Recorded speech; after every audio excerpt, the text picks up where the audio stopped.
supermarket sushi, really? No. Wait, Troy, you work here? I'm never not working. Like Head & Shoulders Scalp Shield technology, up to 100% dandruff protection, even between washes. Never not working, huh? Oh, Troy, you're such a good teacher. Yeah, I know. Never not working. Never not working. Never ever not working. Are you serious? Never not working. Dandruff protection that's never not working. Head & Shoulders Scalp Shield technology. It's never too early to plant the seed, to share the tradition, and instill a sense of pride in your HBCU with your little ones. HBCU Pride and Joy Children's Boutique helps you share your school spirit with a wide selection of adorable kids apparel and accessories officially licensed from your favorite HBCU. Visit hbcupridejoy.com and follow us on all social media at HBCU Pride Joy on Facebook and Twitter. This is Ryan Fulford. AD Drew and I are co-hosts of the BCSN Sports Wrap. We talk about all things related to HBCU athletics. From the games, teams, coaches, and fan interest stories, we cover it all. You can find our shows on Facebook at BCSN Sports Wrap, YouTube at MyJBN Online, and everywhere you listen to podcasts like Anchor, Spotify, Google, and Apple Podcasts. You can also find the show on the Jericho Broadcast Network's app. Make sure to download. We look forward to you joining the conversation and being a part of the show.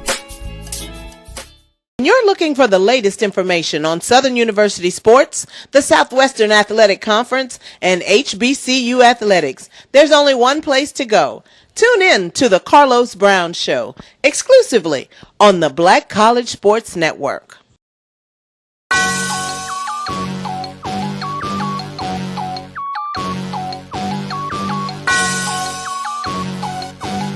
Yeah.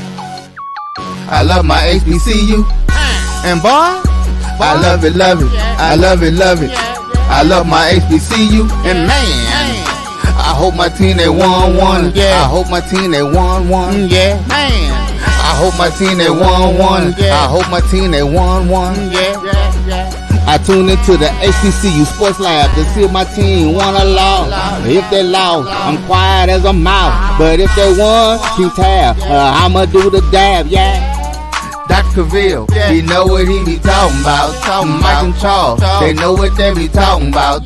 They compress the analytic data with this hip hop. If you know them like I know them, they gon' tell you if your team, if they won or lost, and who the ball. So listen to Professor, yes sir, and pay attention, cause he gon' teach a lesson. This is Dr. Cavil with Inside the HBCU Sports Lab with Mike Washington and Charles Bishop. Mike Washington is out on assignment. We have none other than AD Drew. Y'all gonna have to liven up a little, gentlemen. I know y'all put in work at the Swag Baseball Tournament, and I want to give you kudos for the work, yeoman, that you did out here. But now we got to give updates of what took place since y'all were in the house. So, I need a little more smiles on the face. And bright-eyed and bushy-tailed, as they say. The semester's over. I know it's summertime and y'all ready. In case of Charles to get out there and swing some golf clubs early in the morning, spend all his money or take everybody's money. That's the way he earns his travel for the fall in terms of what we can't put in his pockets to help cover his travel costs. That's what he does there. And AD Drew, he's always on the move trying to figure it out. But for all of you, I want to say welcome to episode 398. Inside the HBCU Sports Lab radio show. Countdown to 400. We're right there. 398 inside the HBCU Sports Lab show and podcast show that's covering the sporting HBCU dash for all things HBCU sports.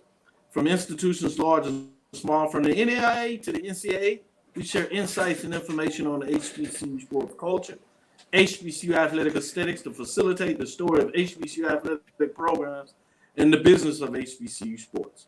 I'm your host, Dr. Kenyatta Cavil, along with my co-host, Mike Washington and Charles Bishop.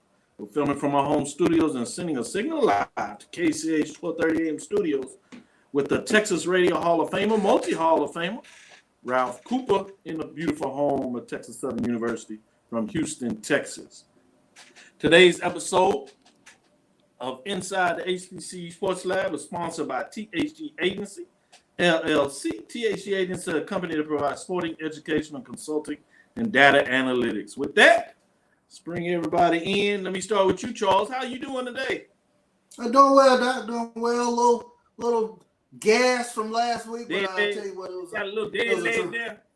Yeah, a little dead leg, but I tell you what, it was a tremendous experience. And I want to thank SWAC. I want to thank Andrew Roberts, Commissioner McClellan for the opportunity last week to do a sideline during the SWAC baseball tournament. Definitely want to thank Santoria Black, Charles Edmond, as well as Coach Kador, and definitely the producer James Crenshaw. They did a yeoman work last week, and I was appreciative to be part of that broadcast last week.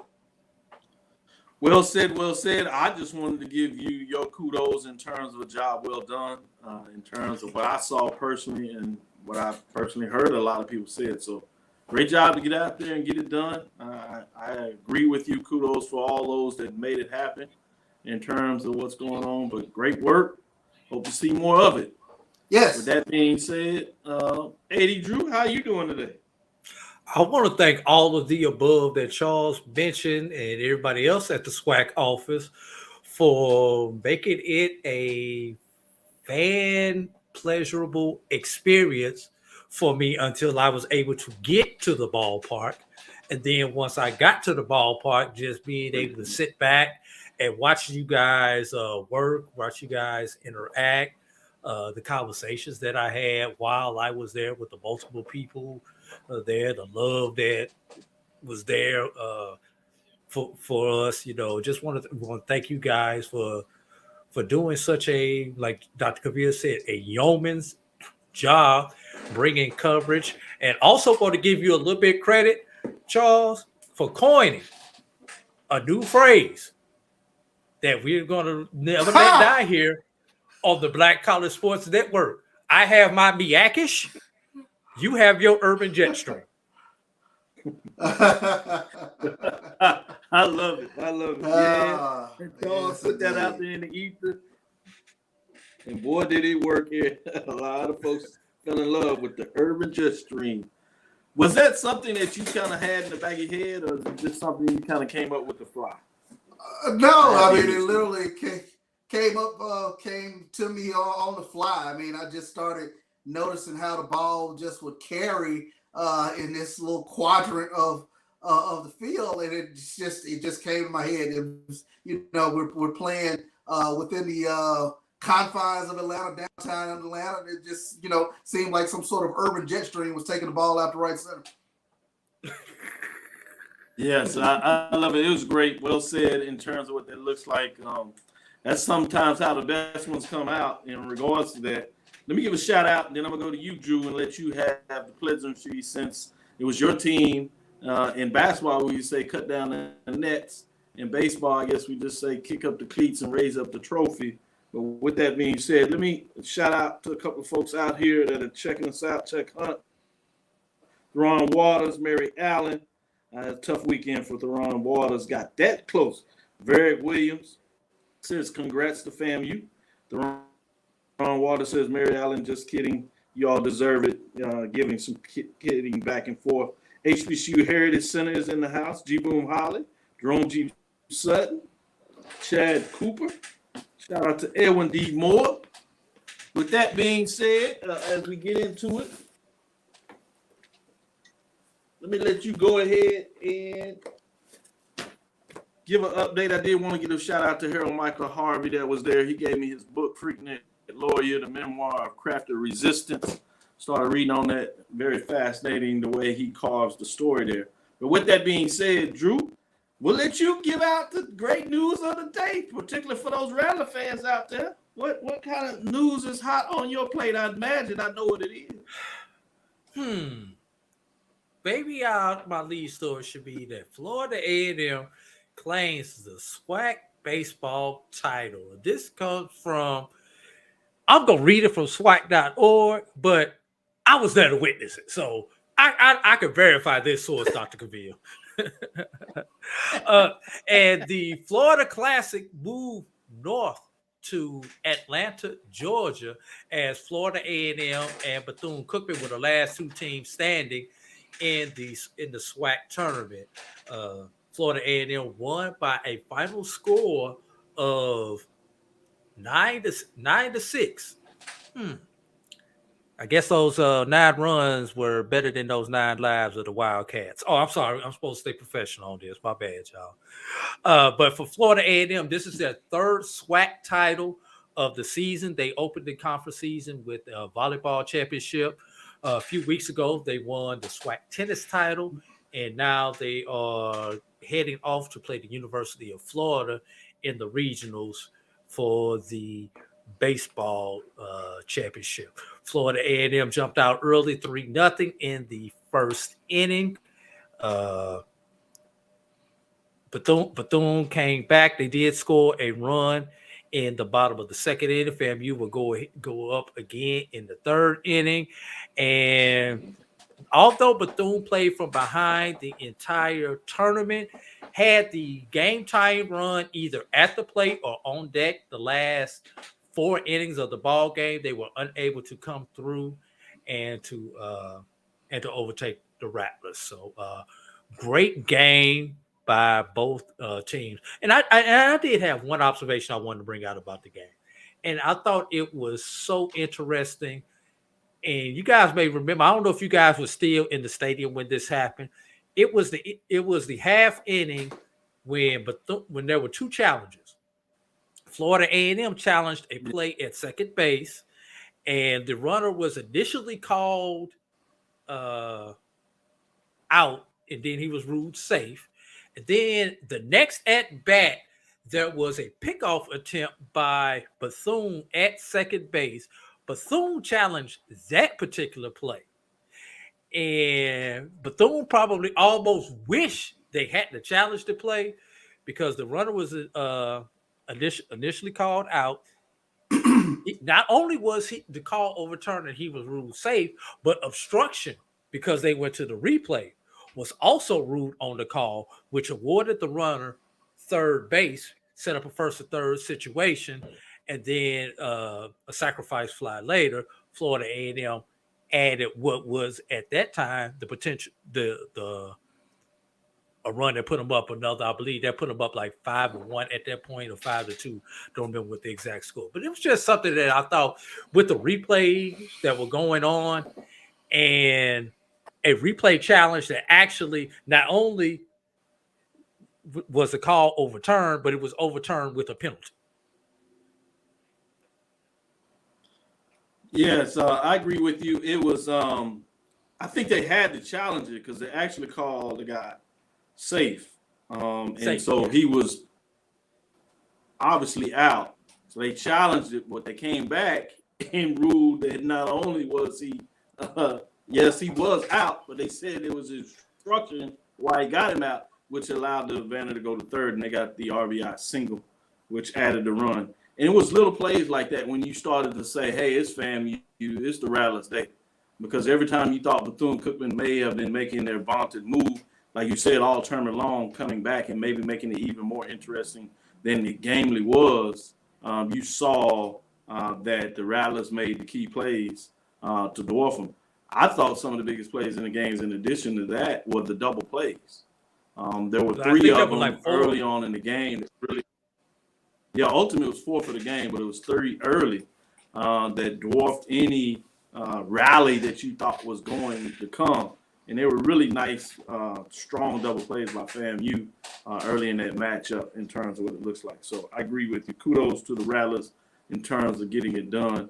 I'd say this, that you're being a little nice, though. It's actually 5 championships because you got the regular season and the tournament championship for both volleyball and women's tennis in terms of that.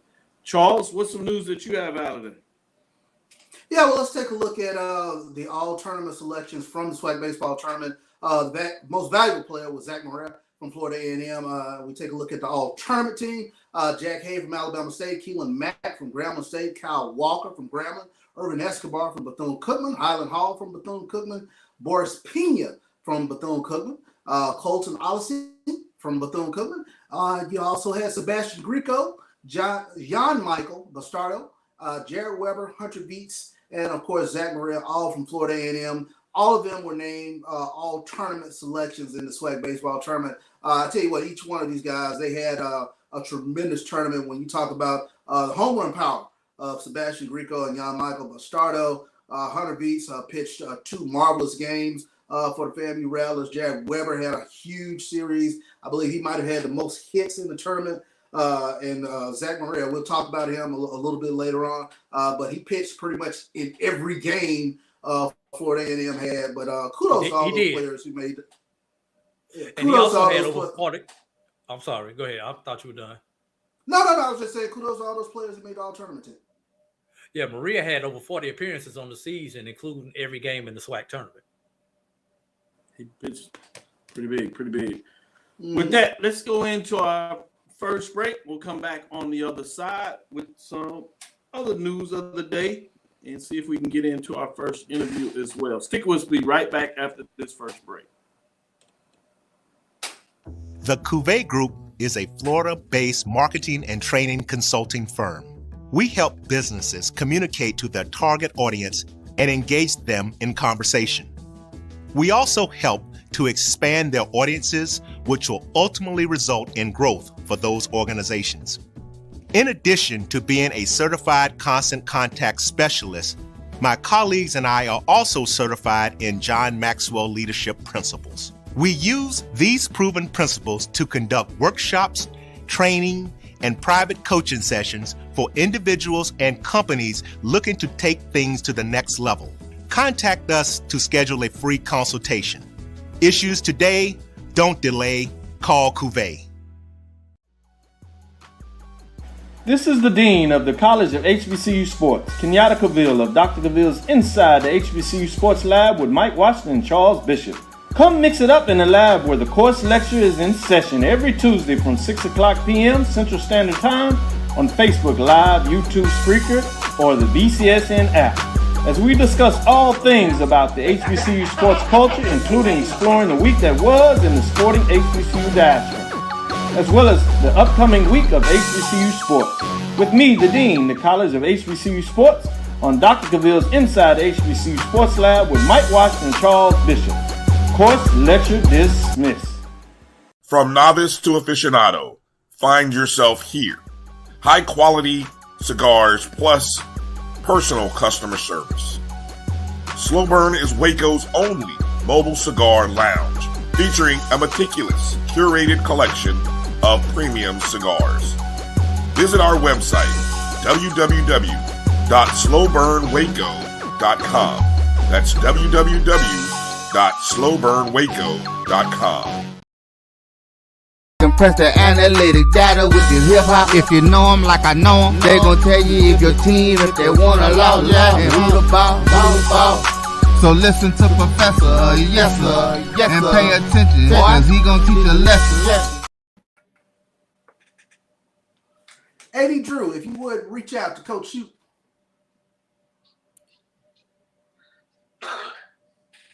You're on mute, Dr. Cavil.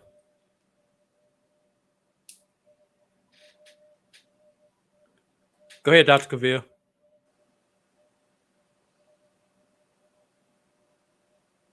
Not sure. Charles, can you hear me? Yeah, I can hear you, AD. What I was going to ask you.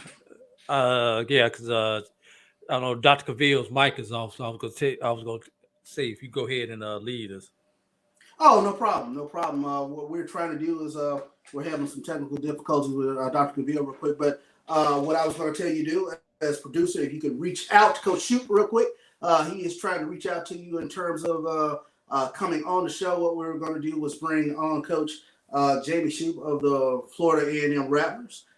We should have him up here in a second. But as we mentioned, we were talking about this SWAC baseball tournament and the all-tournament team. When you take a look at guys like Jack Hay, Keelan Mack, Kyle Walker, Urban Escobar, Highland Hall, Boris Pena, Colton Olisine, Sebastian Greco, Jan Michael Bastardo, Jared Weber, Hunter Beats, and Zach Maria. So all those guys, they had a tremendous tournament there. As we bring in Dr. Cavil back in here. Yes, I hear you there. Talking about some of those that had great days in terms of the tournament there. Wanted to get in a little bit about switching over to track and field and get some updates there. As you see, Bison punched 3 tickets to the NCAA Austin as you're going to the NCAA championship. Howard University's women's track and field wrapped up the weekend at the NCAA East Regional campus of the University of North Florida, punching 3 entries to Austin, Texas for the NCAA Outdoor Championships. Junior Darcy Kahn opened the evening, earning her spot in Austin in the 100-meter hurdles. The Georgia native ran an AQ time of 12.96.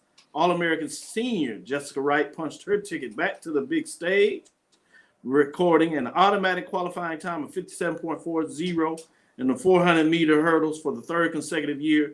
A 4x4 400-meter relay squad will represent Howard at the national level. Wright graduate Katrina Moore, sophomore Tiffany Ray Pittman, and newcomer Ania Woodrow secured the final spot with a 3.3544 mark, edging out ACC member Clemson with 3.3598 to get into the NCAA championship in Austin.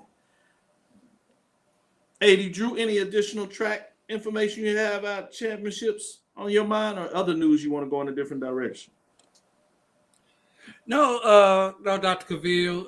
It's just great that, track is a sad time for me, Dr. Cavil, because that is like the unofficial end of the athletic season. And I'm gonna hold my comments. I'm gonna hold my comments a little bit further than that, because there's one team sport left out there with someone who can continue on our athletic season, and we have that man joining us right now, Coach Jamie Shute of the Orange and Green. That it would be my Florida A&M University Rattlers, the highest of 7 Hills.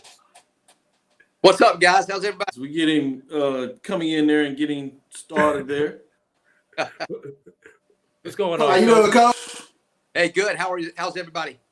We're going well. We're going well. Probably not as well and excited as you are. I'll say I'm doing pretty well also. So, yeah, that was a fun tournament, man. Atlanta rolled out the red carpet for every team in the SWAC. The SWAC did a great job of hosting a tournament. Umpiring was good. The fan support was good. And then obviously we loved the results. I felt like my guys fought extremely well the whole tournament, battled through some adversity, and we're just happy as we can be in only our 2nd year in the SWAC to be crowned champions this season. No doubt. Talking about just that, being able to crown yourself 2nd year, that's a nice feat. And you add that on now that you're able to claim a championship in the MEAC, an expansion member of the SWAC. You come in your 2nd year and get a championship there. I know this is an odd question, and take it in the appropriate way. I know oftentimes coaches will say their first championship is the more special, but just the unique circumstances of winning this championship. How does that kind of mix? Is there something that you can say one more important than the other, or is it like your children? You love them all? But probably can't make there was probably 2 sides of that, really. My wife it was the Thursday night loss where we had a 4-run lead in that crucial game against the other undefeated team, Alabama State happened to be. Took a 4-run lead into the 9th inning and then lose it in the bottom of the 9th. That was probably the most devastating loss I've had in 33 years of coaching at the Division I level, 31 years of coaching at the Division I level. My days at Florida State, my 9 years coming in up to this, or eight seasons coming in up to this, it was just a devastating loss. And I guess it hurt more because, I'm on the back end of my career, and I've been to World Series a lot with Florida State and enjoyed my coaching experience for these years. But as you get older and you get toward the back end of your career, you want it for the kids so much more. And to see how devastated they were after that terrible, just bad loss. There's no other way to say it. You just felt for them, man. And just, I think I slept every bit of 30 minutes that night. It was just a bad, gut-wrenching feeling. And, I was so pleased at the way my guys fought back. And, because of the adversity, because of how devastated that loss was, and that usually that's the turning point game. You win that when you're in a good position, and that's always been the case. And to lose it in the fashion we lost it, and then to see my kids fight back so hard, gosh, it was just beautiful. And as I said, on the back end of anybody's career, they'll tell you, seeing those kids do something special and seeing those kids celebrate after 3 days before just being devastated. There was a lot of lessons there that you could teach these young men. And it was so exciting. They celebrated hard, and I don't blame them at all. I mean, it was something worth celebrating because of the fashion, because of the disappointment of Thursday and what we had to do to get back into the championship game and then play a very good Bethune-Cookman team and win it. Yeah, watching it there in person, I can certainly understand how tough that was. But to see the young men and the fans and everybody bounce back, including you coaching all that and getting it done, like you said, I can see how that takes it to the next level. With that being said, AD, go ahead with the follow-up question. Yeah, no. Go ahead, Coach. Yeah, I was going to say, I've got 3 kids that are grown now, and they do things in life that disappoint you sometimes. And when they do, you're so mad at them. And then when you know they're hurt by what they've done as well, your madness all of a sudden flips in a hurry, and just you want to hug them and, tell them it's going to be okay. And that's kind of where I was Thursday. I was so mad that we lost that game. And then I saw my guys, and they were just devastated. And all I could do is, man, I just want to hug them and tell them everything's going to be okay. And the lesson we tried to teach them that night and the next morning was, it's real easy to be good when things are good. But when things are bad, if you can somehow be good in bad times, those bad times will be less, and they'll be less, influential in your life. And not to mention baseball. I mean, it's going to, but it's hard to be good when things are bad. But if you can persevere those bad times and remain positive, remain good things will happen. And it worked out good because, our guys flipped it and said, we're going to give it everything we have for as long as we have. And it's going to take a crazy effort, and a crazy effort was had by the Rattlers. And here we sit, getting ready to go down to Gainesville and play in the NCAA regional tournament. One follow-up question before I push to Drew, because you brought that up. I got a little trivia that's interesting to me that I read, where your son, one of your children, your son, Jake, is a FAMU 2014 graduate of the Doctoral School of Pharmacy.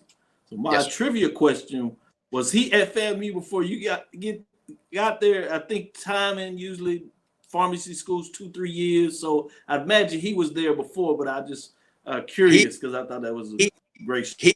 He graduated first season there. He graduated, Jake, pharmacy.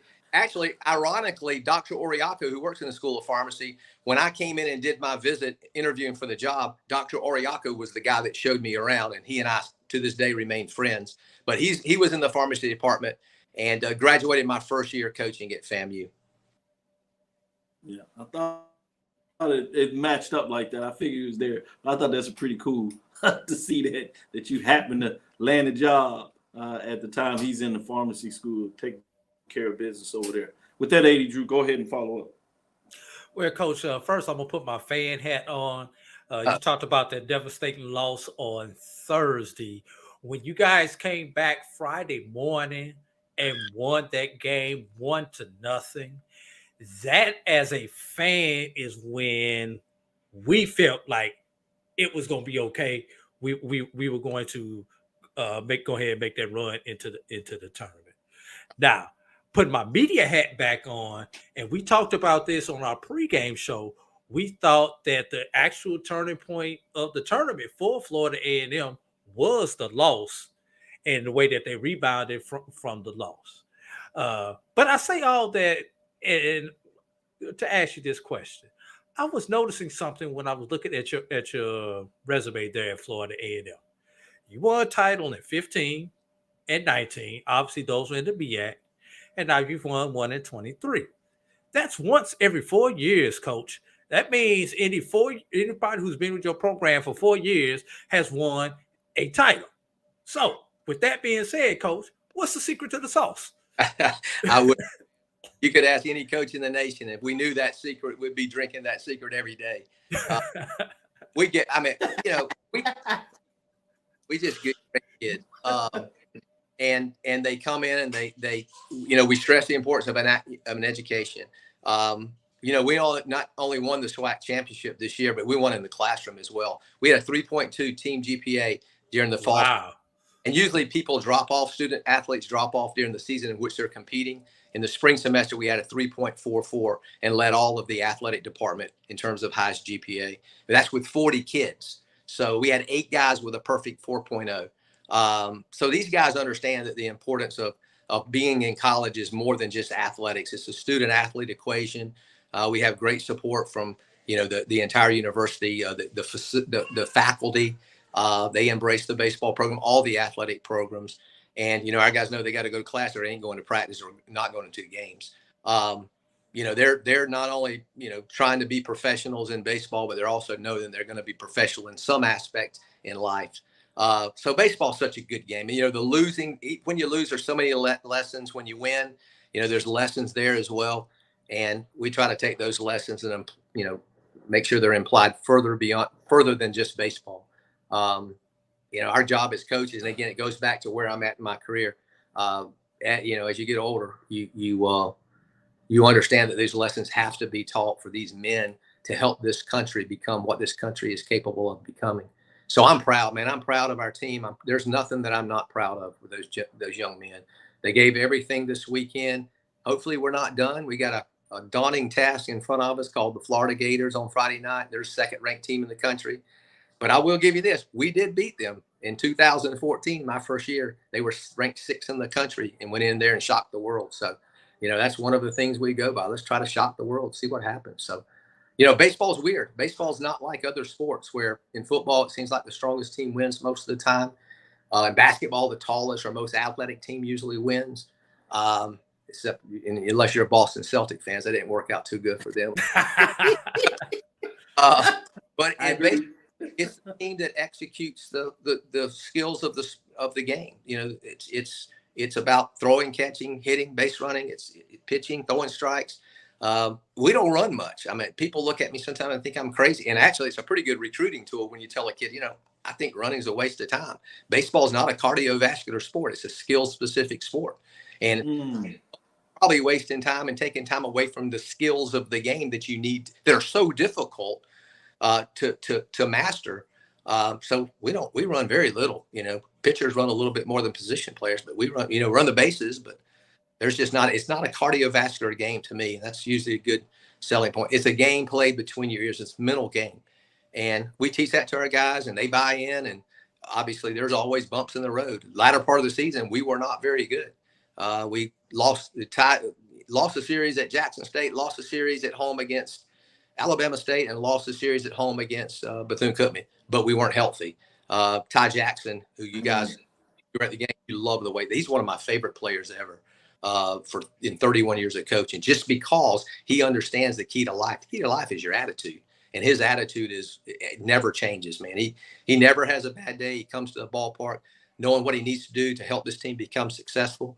And he was out all 3 of those series to end the season, and he is our go guy. Man, he is the guy that starts everything for us. Wonderful kid, good student. He sets the tone.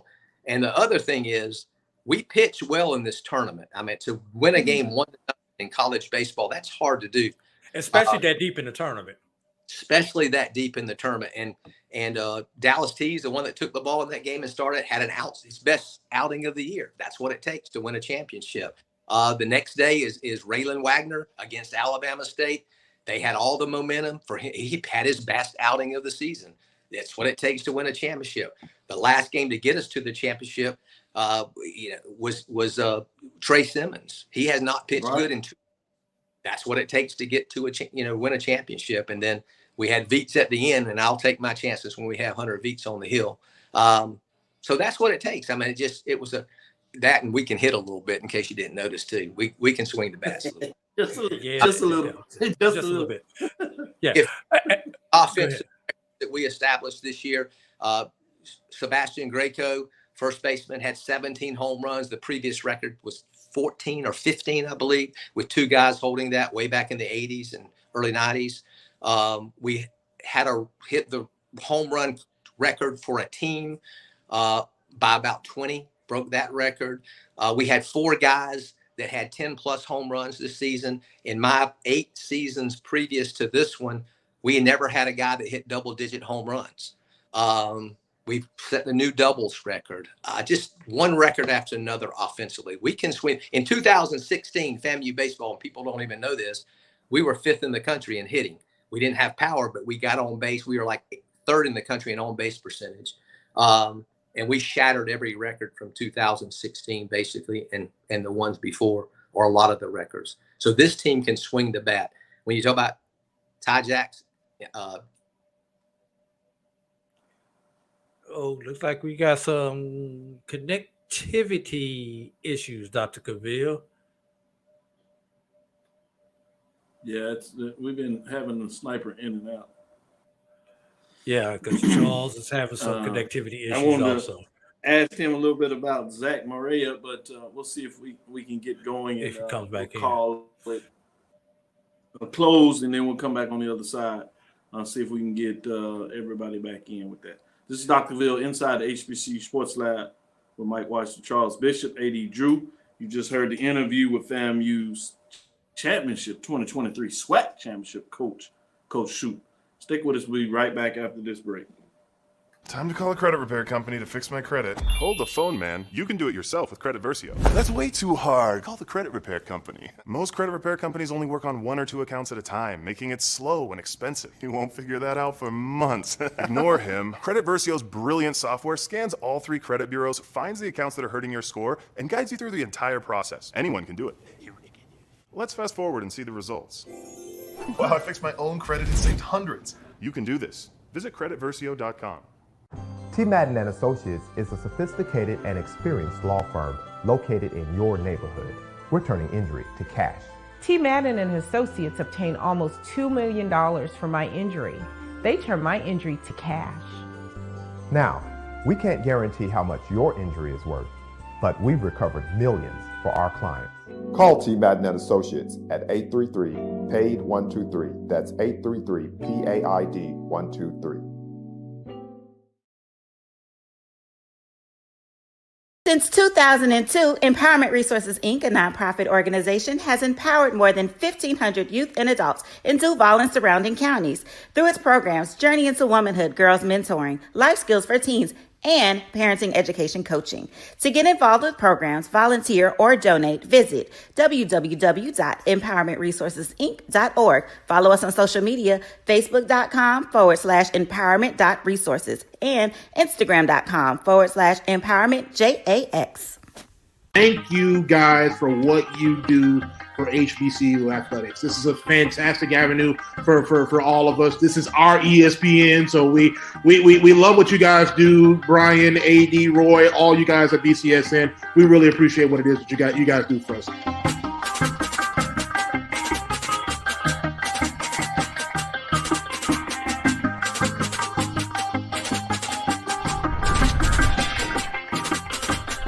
Press the analytic data with your hip hop. If you know them like I know them, they gon' tell you if your team, if they wanna lose, and who the ball. So listen to Professor, yes sir, and pay attention, cause he gon' teach a lesson.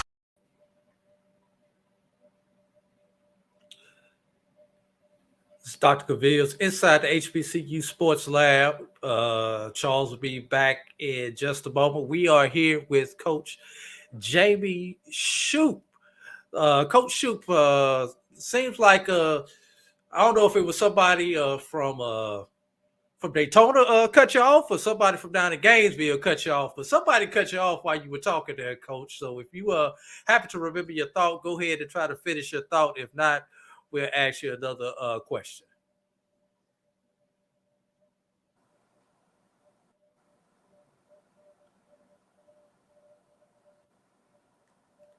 Can you hear us there, Coach?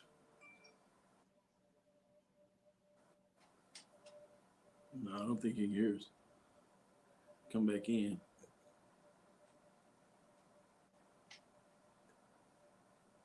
Coach Shoop, can you hear us? No, he can't hear us. He can't hear us. He can't hear. Nope.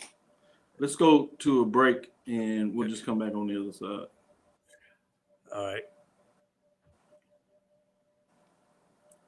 I have in me the ability to make you a better you.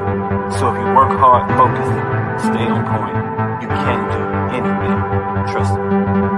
We made this track to tell everybody they can follow their dreams. The human voice has always connected audiences with experiences. Major brands all across America have trusted Kever's voice time and time again. Conversational, powerhouse, intelligent, and sincere.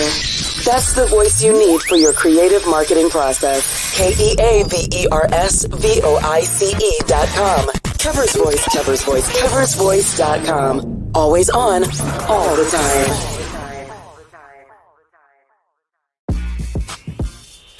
When we invest in ourselves, our glow, our vision, our vibe, we all shine. Together, we are black beyond measure. Remember the revival? Relive the remix. Reunite for the Orange Blossom Classic. HBCU Reunion Experience.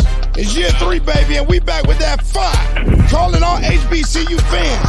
Labor Day weekend. The I Love Jackson State University takes on the venomous Florida A&M University. Tickets are on sale now. Watch the game in premium style seating or watch it from a luxury suite. And of course, you know the halftime show is going to be epic right here in the 305. The sonic boom of the South and the illustrious Marching 100.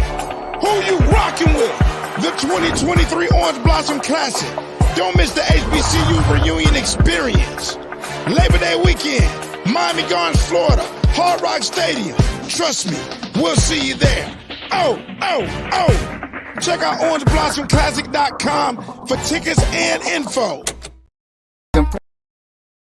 Compress the analytic data with the hip hop. If you know them like I know them, they gon' tell you if your team, if they wanna lose, and who the ball. So listen to Professor, yes sir, and pay attention, cause he gon' teach a lesson.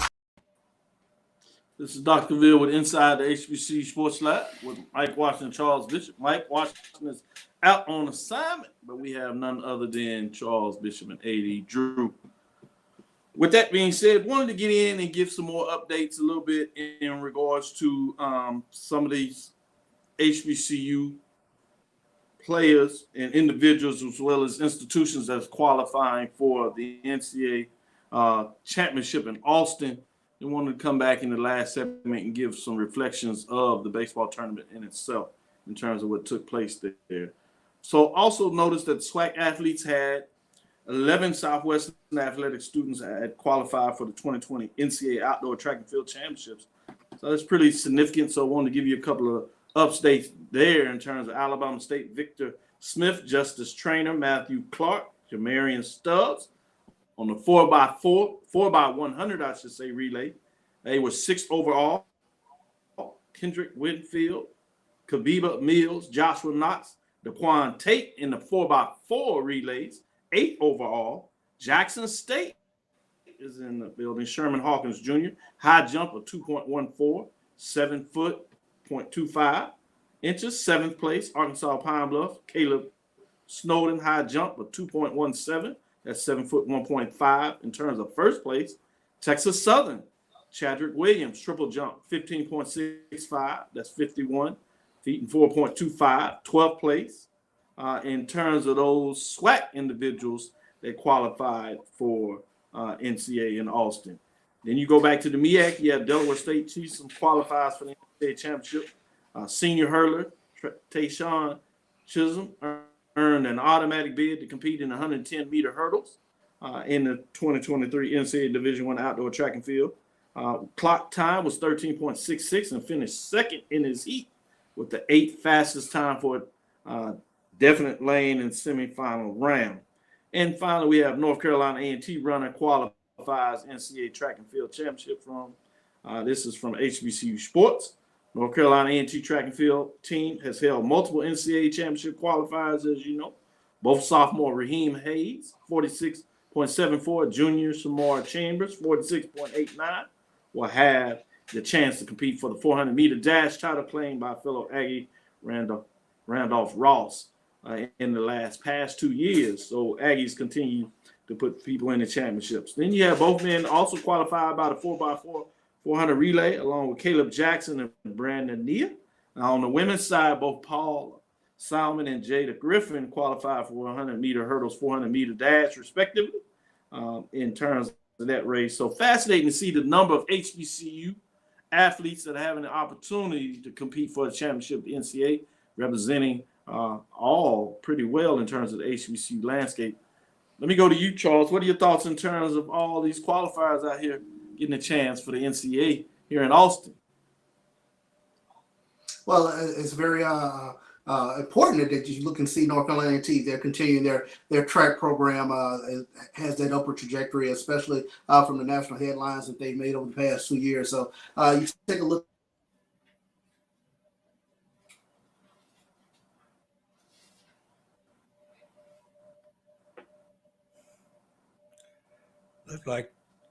Looks like Charles's internet is running slow.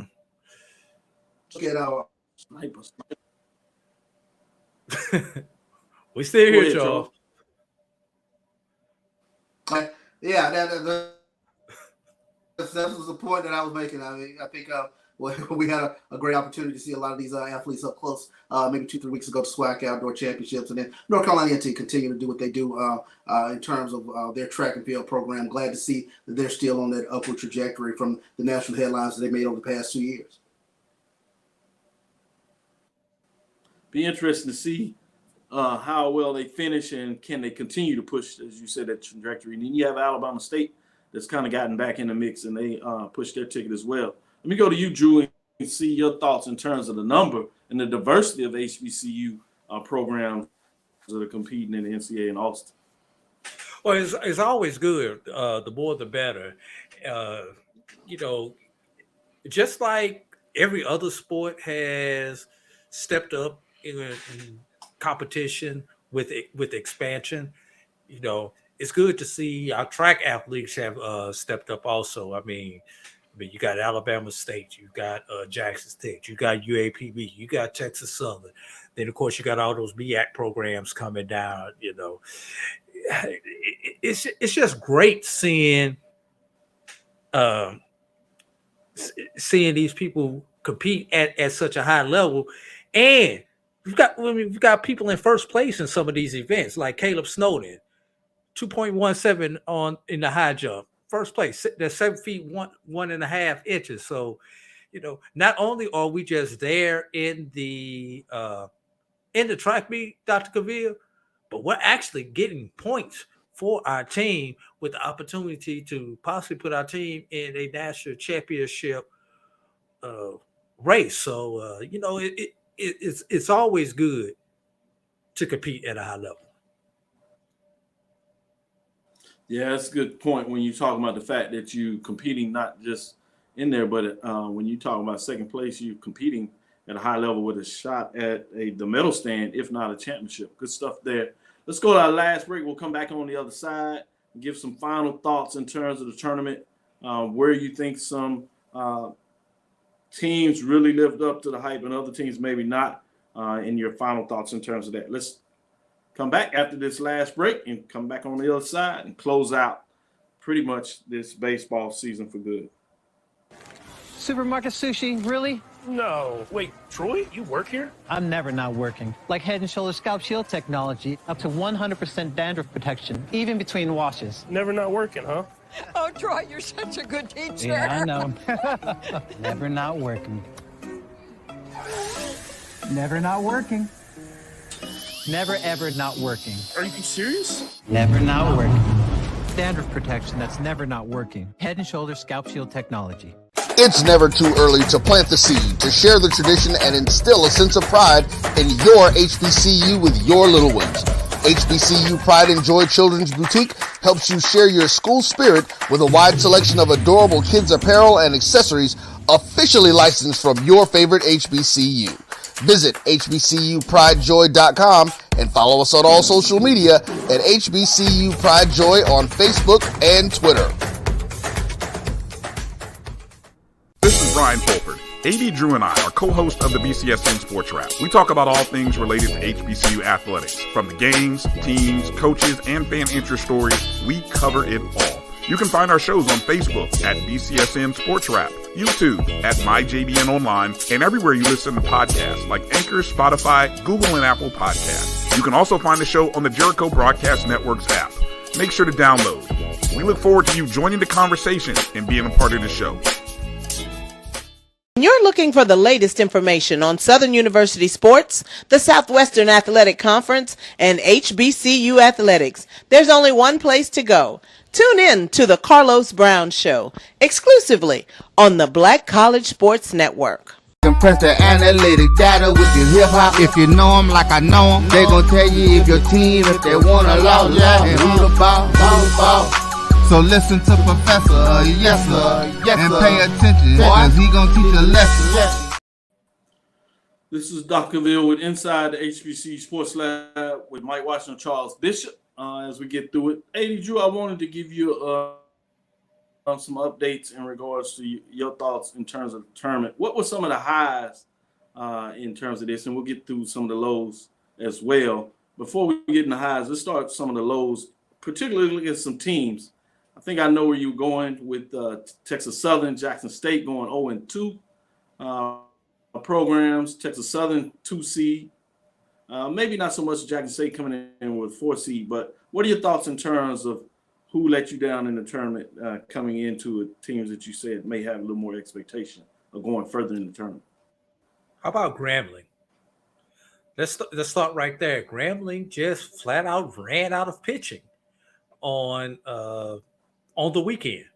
And for a team to be the number 1 seed, you would think that they would have had that third starter, because that's usually how they get to that spot, having a comparable third starter. But their third starter on Friday, which would have been if they win Friday, they're off Saturday. We don't even see the debacle on Saturday from Grambling, in which they got run ruled. So that would be one team that was disappointing to me as a fan. A team that I was not disappointed in their performance, but they were definitely disappointed in their performance, would be Alabama State. I mean, they came in, ran through the East, which is a gauntlet, as we've all found out. The East is a gauntlet. They ran through the East and then should have lost the game to Florida A&M on that Thursday, and then actually did lose the game, which was a doubleheader for Florida A&M on Friday, and also lost again on Saturday. So for Alabama State, although I personally was not disappointed because my Rattlers won, they had to be disappointed in their performance. You know, Alabama State was ranked at one point in time during the season, so that was definitely disappointing. I'll just leave it right there. Those would be the top two that I think would have been disappointing for one for me as a journalist, one for the fan side. I agree with you when you start talking about Alabama State, 40 wins on the season and not finding a way to get it done. Obviously, they had the big comeback win against FAMU that Coach alluded to. But even in that game, in a lot of ways, you thought they were in trouble. And then having a chance to come back to do it against FAMU the next 2 games and not being able to get it done. They made a late run on Friday night, but a solid victory in terms of FAMU, in terms of closing out the deal on Saturday to reach the championship game. So that analysis there about Alabama State not being able to quite play at the level they seemed to have played at pretty much all year long, I would agree with you. It's something that certainly for Alabama State, coach, players, and fans that was concerning to them. Let me follow that up in terms of some of the East-West matchups. Where is the final tick of the tape that you kind of came out in terms of East-West matchups? Obviously, the first day they went 500. Top seeds got it done as they were supposed to. You had the upsets with the 2 seeds on both sides, which set it up, oddly enough, on Thursday where you went back to division play just the way things fell out. You didn't have any East-West matchups. You got back to it on Friday, and you see that the East kind of rose to the top. And then with Sunday, with things playing out, which you had the two teams on the East Division, in this case, coming out of Florida, where everybody was excited, at least out of the Florida area, talking about the Florida Classic moving up to Georgia and Atlanta. What were your final thoughts in terms of this East-West matchup that everybody likes to play with all year long? Maybe a couple of games here and there with preseason matchups, and then at best maybe a midweek game here and there. But pretty much you don't get a chance to really see this East-West matchup until the tournament. Yeah. Obviously, we know when we got down to the Final Four, it was 3-1 advantage East. But the one that was remaining, honestly, was not the one that I would have predicted. I honestly would have said Southern would be the one West team that would be standing because, let's look at the Southern pedigree. We know the history, we know the pedigree with Southern. And this kind of sums it up. I think the East-West advantage was because of the new blood, that being Florida A&M and Bethune. Take a look at Bethune-Cookman. Bethune-Cookman beat all three of the blue bloods when it comes to SWAC baseball. You like to call them black bloods, Dr. Cavil, so since we're on your show, I respect you call them the black bloods. The team with the most SWAC titles, Southern, lost to Bethune-Cookman. The team with the second most SWAC titles, Grambling, lost to Bethune-Cookman. The team with the third most SWAC titles, Grambling, lost. I said Grambling, I'm sorry, Jackson State, lost to Bethune-Cookman.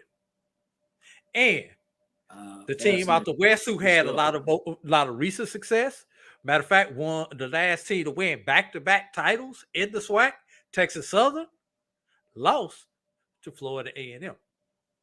So the new blood went through because they happened to be in the East, dominated the black blood programs of the SWAC historically and the recent and in recent history. I think that kind of sums it up. Good pitching beats good hitting every day of the week. I don't know about every day of the week, Dr. Cavil, but it damn sure did in the SWAC tournament. Exactly. Well said, well said. I thought this was something that we share with each other that I want to share with our listeners out there that was fascinating. You kind of touched on a little bit in terms of every four-year class getting a chance to raise a trophy for Florida A&M. But two players on the FAMU Rally's current 2023 SWAC Baseball Tournament Championship roster were on the team in 2019 in the MEAC Baseball Tournament Championship roster, Jared Weber and MVP Zach Maria. I thought that was fascinating to get that touch, and I would have loved to get a chance to ask Coach Shoop to talk about the maturation. A young man coming into the program, not playing a great deal for the first championship, but then getting a chance to play for the championship and earning a championship in a different conference. Not many players just, have an opportunity to raise a championship in two conferences. It kind of played out that way, but still being able to put yourself in a position is big. And then you look at the fact that he was MVP. Talk a little bit about your thought when Brian shared that with us in terms of our group chat as we prepare for the show today. Which thought was that, Dr. Cavil? That was Zach Maria winning the MVP in 2019 and 2023. In terms of being on the team back in 2019 when they won a MEAC championship, coming in that year, COVID year allows him to extend his career, and he comes back and gets it done in 2023 for a SWAC championship. Yeah, well, actually, I would love, if I had a chance to interview Zach Maria, I would love to know what was the differences between the MEAC title and the SWAC title. The MEAC title has traditionally been played in Norfolk, Virginia, at Norfolk State. So, Was there a difference? Was the atmosphere different? Was the pressure different because you were a wet behind the ears freshman at that point? Now you're considered one of the team leaders out there. Probably in 2019 you were the one being talked to by your upperclassmen from the 2015 team.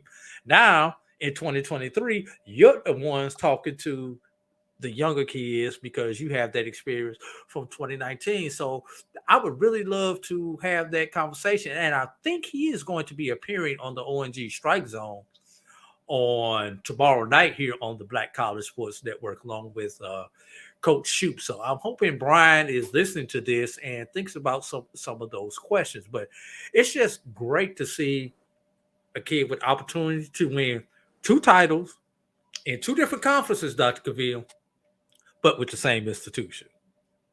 And we brought it up, and it was something we put out there on Twitter.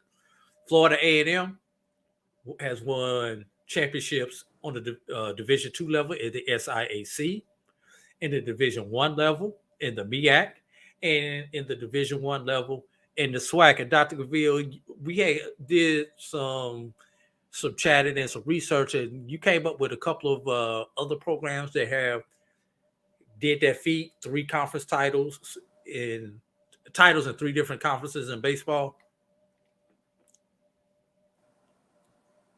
I was going to, if you could share. Yeah, I thought that was fascinating. Yeah, I thought it was fascinating when you talk about the fact that the Rattlers now can say they won championships in 3 conferences, 1 at the Division II level in the SIAC, and then 2 at the Division I level in terms of the 2 different conferences, MEAC, and then coming over and getting this championship in the SWAC. Not a lot of Division I, Division II programs can say that. There were 2 that were put out there, TCU, in terms of doing it in the multiple conferences. But they're really one of the few HBCUs that even had a chance to do it when you look at it in regards to them being a member of the SIAC, MEAC, and SWAC. It's only 2 teams, Bethune-Cookman and FAMU, that have been members of 3 of the 5 current HBCU programs. Where it gets a little challenging with the history, obviously, is when you go back to those conferences such as the Eastern Intercollegiate Conference from 1939 to 1966, the South Atlantic Athletic Conference from 1925 to 1968, South Central Athletic Conference from 1923 to 1962, and Southeastern Athletic Conference from 1921 to 1961. So Bethune-Cookman and Savannah State were members of those conferences. And so there's a period of time where you would have to go back and really look at their records to see specifically if they were able to win a championship in one of those conferences, because they have, like, several schools have won championships in at least 2 conferences, which goes back, obviously, including FAMU that's done it at 3. You have Alabama State that's done it at SIAC and the SWAC. Bethune-Cookman has done it in the SIAC and the MEAC. Delaware State that's done it in the CIAA and the MEAC. Howard that's done it in the CIAA and the MEAC.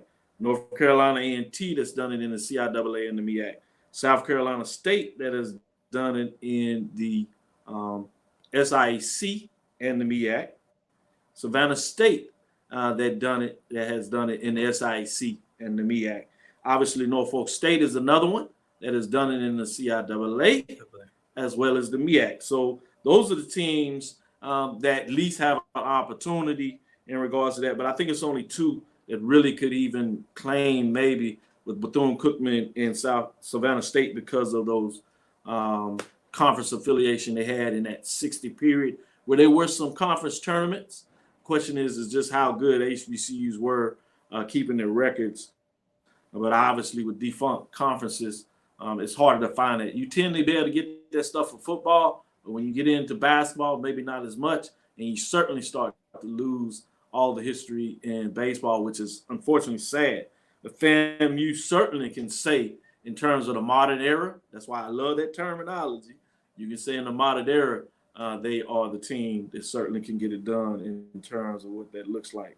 But I do think it's important that we don't just put it out there without checking it. So I was really glad that Strike ONZ put it out there as a question, not a declarative statement in regards to seeing, hey, right, in regards to this is what's out there and what could be. So I thought it was fascinating to see with that, and some great conversation is going out there.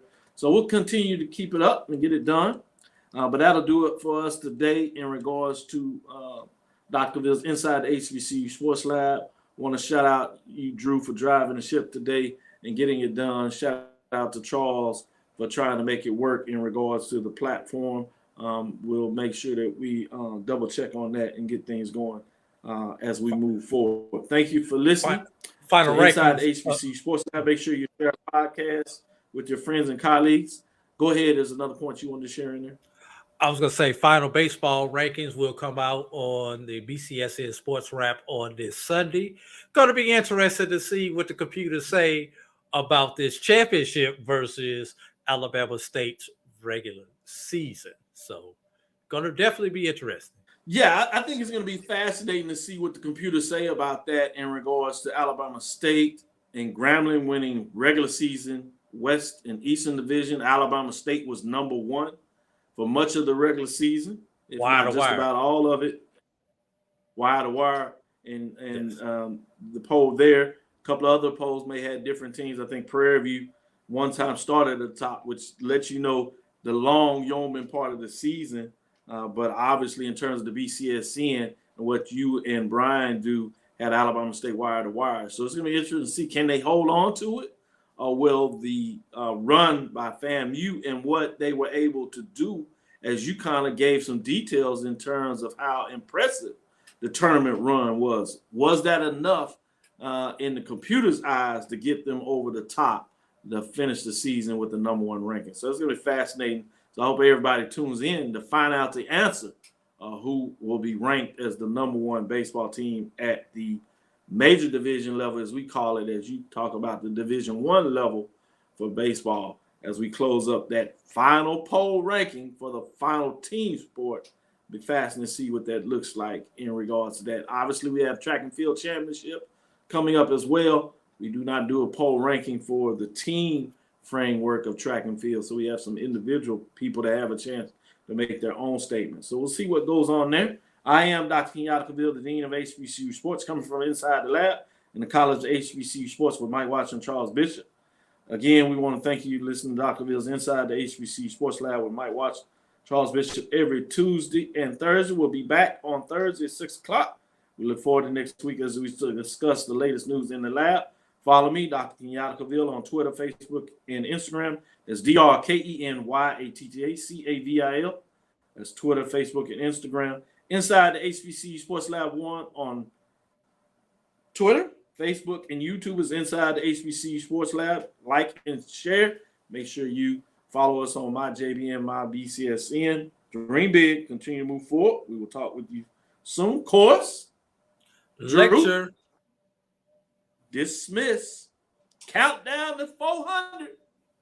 That's right. That's right. Travel light.